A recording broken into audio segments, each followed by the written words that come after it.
નો પહેલો residential project જે છે 4 BHK એન્ડ યસ આ રેડી ટુ મૂવ પ્રોજેક્ટ છે.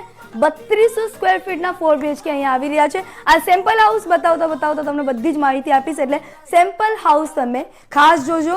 આ પ્રોજેક્ટમાં જે વસ્તુ ખાસ મને ગમી છે એ છે કે તમારા અહીંયા હોલમાંથી તમારા લિવિંગ એરિયાથી તમારે કોઈ પણ બેડરૂમમાં નહીં જોઈ શકે, કેમ કે બેડરૂમ બધા જ આ બાજુ સેપરેટલી આપેલા છે. આ પ્રોજેક્ટમાં તમને 3 માસ્ટર બેડરૂમ મળી જશે. આ પહેલો તમારો માસ્ટર બેડરૂમ, આ બાજુ આવી જાય છે તમારું સેકન્ડ માસ્ટર બેડરૂમ, આ બાજુ આવી જાય છે તમારું થર્ડ માસ્ટર બેડરૂમ અને આ બાજુ આવી જાય છે તમારું કિડ્સ બેડરૂમ. આ પ્રોજેક્ટમાં તમને ખાસ જે વસ્તુ મને ગમી છે કે આ પ્રોજેક્ટમાં એક ફ્લોર પર ફક્ત ને ફક્ત 2 જ યુનિટ છે અને આ પ્રોજેક્ટ છે 4 BHKનો 78 અહીંયા યુનિટ આવી રહ્યા છે. ખાસ 3 જ ટાવર છે આ પ્રોજેક્ટમાં અને 14 સ્ટોરીના